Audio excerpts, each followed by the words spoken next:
momento de la cultura y, ¿por qué no?, también del periodismo en nuestra profesión.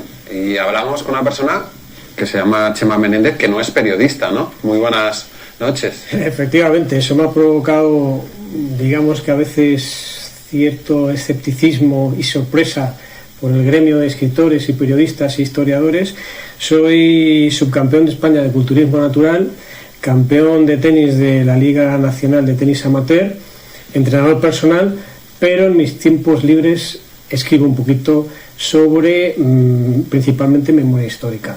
Y sobre tu familia, en este caso. Efectivamente. Estamos hablando, bueno, los espectadores lo pueden ver, el libro publicado en plena pandemia, hace poco más de un año, se llama Diario España de Tánger. Era un periódico nacido en 1938. En plena guerra civil española. En plena guerra civil, en Tánger.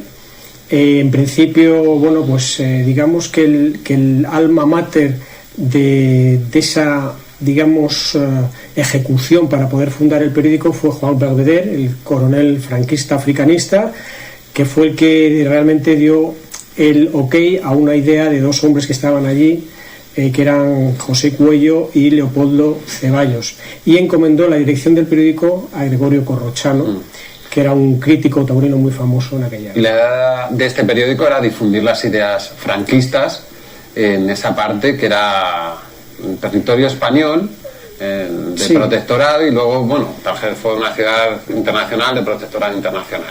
Pero si quieres nos vamos a centrar más en la figura de tu abuelo que se llamaba El Chato, y de nombre Jaime Menéndez, y El Chato por su nariz de gozador, porque le pusieron la zancadilla cuando curiosamente suplía a mi bisabuelo como maestro en el pueblo, en un pueblo de Asturias, del concejo de Salas, muy cerquita de Cornellana. Y bueno, tan bueno era, y con 12 años y sabía tanto, que un día pues mi bisabuelo dijo: hoy me vas a hacer una sustitución. Y bueno, pues eso no sentó muy bien a los compañeros, porque claro, de repente de ser compañero a ser profesor, pues no sentó muy bien, y una compañera le puso la zancadilla, cayó, se tropezó, se aplastó el tabique nasal en la caída, y de ahí pues surgió de ahí el Chato, el mito del Chato. Pero pasando de su niñez ya a su juventud, decidió ser periodista. Ese era su sueño desde pequeñito, porque y lo logró, ni más ni menos que en Estados Unidos. ¿Cómo fue esa peripecia hasta acabar en The New York Times? Bueno, mi bisabuelo tenía muchos libros, y ahí empezó, digamos, esa vocación de amor a la literatura. Y él, pues, se empezó a fascinar por el periodismo, y tenía esa obsesión de escribir en un periódico. Y bueno, pues se enteró que el periódico más importante del mundo en aquella época era el New York Times. Es verdad. Ni más ni más menos. Bueno, casi como ahora. Y claro, la mayoría de asturianos por aquella época, el sueño era ir a hacer las Américas, emigrar, pero para, bueno, conseguir fortuna, dinero, posibles. Y mi abuelo utilizó ese trampolín primero por Cuba, que es por donde pasaban la mayoría de asturianos, para estudiar de forma autodidacta, aprender inglés de forma autodidacta, pero de manera tan sublime, que llegó a ser el primer español redactor del New York Times, ¿no? En ese periplo, primero en Cuba, que trabaja en unos almacenes de un paisano, en unos almacenes de tabaco, pues ahí se empieza a forjar el mismo. Esa es, digamos, lo más fascinante de la historia de mi abuelo, que era, digamos, un asunto bastante común en esa generación, ¿no? Ya estando en The New York Times, le mandaron cubrir pues todo lo que pasaba en España de la Segunda República. Luego también la Alemania nazi de aquel momento, y posteriormente la terrible guerra civil. ¿Cómo lo plasmó en sus escritos, en sus artículos? Bueno, pues la verdad es que gracias a que, bueno, al entrar en el New York Times, es una cosa muy curiosa, como redactor de deportes y cultura, porque era la vacante que había. Pero él, en una de sus crónicas de un partido de béisbol, como tenía una lexicografía tan rica y tan rebuscada, pues Herbert Matthews, que era entonces el gran factotum del New York Times, al leer esa crónica del partido Beagle, dijo: ¿quién coño ha escrito? Esa fue la palabra. ¿Quién coño ha escrito este artículo? Y dijeron: un español que hay en deportes y cultura. Porque entonces, claro, la mayoría de los periodistas nuevos no firmaban. Leías la crónica, pero no sabías quién había firmado. Y entonces dijo: tráemela a mi despacho. Empezaron a hacer ahí, hablar, una conversación que duró horas, y después de esa conversación le dijo: mira, Menéndez, a partir de mañana déjate de deportes, déjate de esto, te vas a política internacional y te vas incluso a tu país, que era su pasión. Y entonces, claro, él empezó a escribir en el New York Times de la República, y entonces llegó un momento que Herbert Matthews le manda, dice: mira, ya que estás escribiendo, vas a ir a hacer una serie de reportajes allí, y ya le destina aquí a Madrid como corresponsal no solo del New York Times, sino de la North American Newspaper Alliance, que eran todos los periódicos americanos que pertenecían a esa, digamos, que era una especie de organización, para entenderlo de alguna manera, que reunía a la mayoría de los periódicos norteamericanos. Allí también relató toda la manía nazi, es decir, claro, cultivando efectivamente todos los movimientos en el año fascistas que había en Europa en aquel momento, y luego la guerra civil. Claro, él conoció a Goebbels en persona. O sea, esa anécdota que siempre, cuando yo era un arrapiezo de 12 años, que mi padre me cuenta, dice: pues mira, tu abuelo un día le destinaron allí a Alemania a hacer una serie de artículos y conoció a Goebbels. Dice, y si ves lo que sintió cuando le estrechó la mano, como si le hubiese dado una descarga, ¿no? Eso, claro, yo tenía 12 años y me impresioné, ¿no? Decía: era un tío muy bajito, cojo, que te quedaba así mirando, y encima te da la mano y te da como una especie de descarga. Dice: madre mía. Bueno, nos hemos comentado, Jaime, el Chato, tenía fuertes convicciones republicanas, sí. Podemos decir que era una persona de izquierdas, y quizá por eso acabó en la cárcel, ¿no? En la época ya franquista, primera. Sí, acabó en la cárcel porque además era un periodista de rigor, aunque era un hombre de izquierdas. Yo he leído muchas crónicas, que era bastante objetivo, y si tenía que criticar a la izquierda, si tenía que criticar políticas de los partidos de izquierdas, lo criticaba esa política, tanto en ese momento como luego a posteriori. Pero se quedó en Madrid hasta el ultimísimo momento, que entonces él era director del diario El Sol, que el diario El Sol era uno de los periódicos más importantes. Y también he leído presidente de la Asociación de la Prensa de Madrid. Efectivamente, también fue presidente de la Asociación de la Prensa de Madrid. Y claro, como se quedó en Madrid hasta prácticamente cuando entraron las tropas franquistas, Franco, al final de la guerra, él pudo escapar a Alicante, pero claro, allí en Alicante no llegaron los famosos barcos que tenían que haber llegado, solo llegó pues uno o dos barcos, y los demás no los dejaron pasar, y claro, la mayoría de gente que estaba allí en Alicante pues fueron hechas... se quedaron ahí y fueron hechos prisioneros en los campos de concentración. Esa es la historia de tu tío hasta este momento. Mi abuelo. De tu abuelo, perdón, sí. De tu abuelo, Jaime. Todavía no hemos llegado pues a lo que has escrito, al diario Tánger. Afortunadamente, después de pasarlo muy mal en la cárcel, porque también lo relata, incluso, pero esto ya es para otra entrevista, cómo llegó a recopilar todas las matanzas de la primera parte de la dictadura, de la posguerra, que eso es muy interesante. ¿Cómo consiguió librarse de la cárcel y llegar a Tánger, a ese Tánger cosmopolita de los años? Sí, ten en cuenta que él, pese a que estuvo preso político en diferentes campos de concentración y cárceles del entramado franquista, él seguía teniendo a sus amigos norteamericanos. Claro. Pese a eso, se tuvo que chupar, entre comillas, 5 años de cárcel. Tenía sus contactos, claro, del New York Times, exactamente. Entonces, de los nuevos aliados de España, que era entonces destinaron aquí a Madrid a uno de los grandes amigos que hizo allí en Nueva York, Mr. Bonsall, a John Hemmett Hughes, a Sidney Wise, en la embajada americana, lo que entonces se llamaba Casa Americana. Y entonces consiguen sacarle también, por mediación de un familiar, de una amiga, pues que era muy amigo de Laín Intralgo, pues consiguen entre todos pues sacarle en 1944, y se lo, digamos, contratan en la embajada americana como agregado de prensa de Sidney Wise, que era, digamos, uno de los jefes de la oficina de prensa de la Embajada Americana. Que fue un subterfugio para poder conseguir la libertad. Y entonces, pues bueno, ahí estuvo un tiempo determinado, y en un momento determinado se vuelve a complicar la situación porque Franco le da por perseguir a los masones. Y mi abuelo también era masón. Y entonces, pues le soplaron que iba a ir otra vez a por él. Y bueno, pues intentan buscar una solución, y la solución que encuentran es que hablan con Gregorio Corrochano, que entonces era el director del periódico Diario España de Tánger, y entre todos buscan la solución, eso sí, con la connivencia también del Partido Comunista de España, porque a la par mi abuelo estaba en una célula clandestina del Partido Comunista y hacía todo lo posible para luchar contra la dictadura. Hay que tener en cuenta exactamente que el único partido que luchaba por las libertades y contra la dictadura del Partido Comunista. En aquel momento sí, efectivamente. Desaparecieron, sin ser un comunista convencido. No lo sería, estaba apoyado por los americanos, sí, entiendo que no sería muy comunista en ese momento. Quiero decir que su partido, y él donde empezó a colaborar realmente y se hizo un gran nombre en la prensa republicana madrileña, fue en el diario Política, que era el órgano oficial del partido de Manuel Azaña.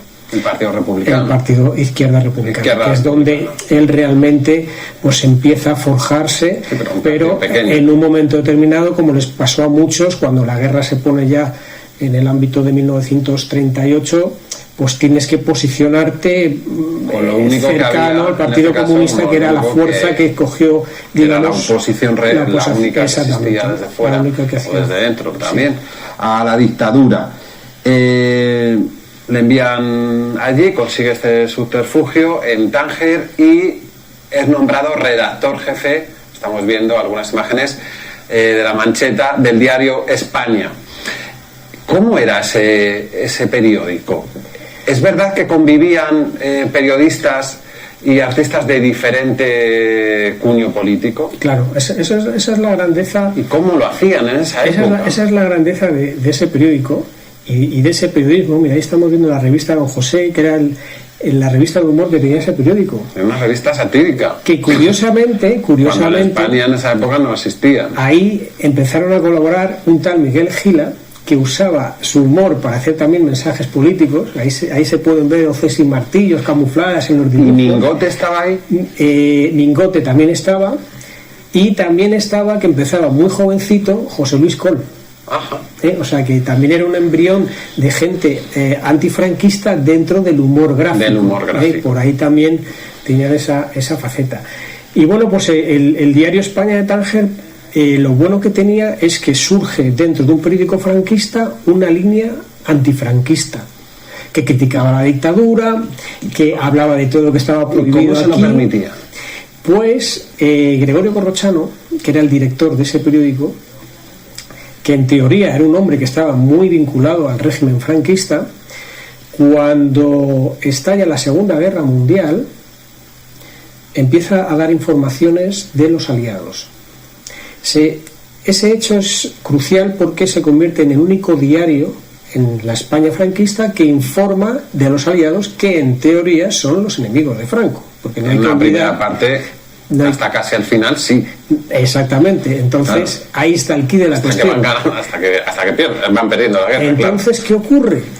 Que empieza a venderse en la península ese periódico como el que más. Incluso hay gente que llega a pagar 4, 5, 6 o 10 veces su valor. ¿Pero estaba permitida su venta normal? Sí, pero ¿o no era clandestina? Había que llamar a alguien, destraperlo, podemos decir. Exactamente, se llevaba una barcaza que salía de allí de Tánger y llegaba a Algeciras. Como decía, cuando yo entrevisté a uno de los periodistas, ¿cómo se llamaba? Uno de los periodistas que yo pude entrevistar, malagueño, me decía, claro, eso salía como de contrabando, chiquillo. Dice, por el estrecho, luego entraba allí por Algeciras, se repartía por los camiones por arriba, por abajo, y llegaba a España, todo el mundo se enteraba, y claro, y todo el mundo leía cosas que no se podían leer en la prensa franquista. No solo de la Segunda Guerra Mundial, claro, sino de otras cosas, porque a nivel de cultura, pues también hablaban de otros asuntos. Y entonces se vuelve, como digo, si no el periódico más vendido, sí uno de los más vendidos. Y Gregorio Corrochano se da cuenta que esa tendencia, que es una tendencia no favorable al régimen franquista, pues tiene su lugar. ¿Y qué hace? Apostar por esa línea, por esa, como diríamos, esa línea alternativa, antifranquista, sí, pero a la par que pueda convivir con la otra. Y esa convivencia se hace real, no solamente en el periódico, en los artículos escritos, sino entre los periodistas.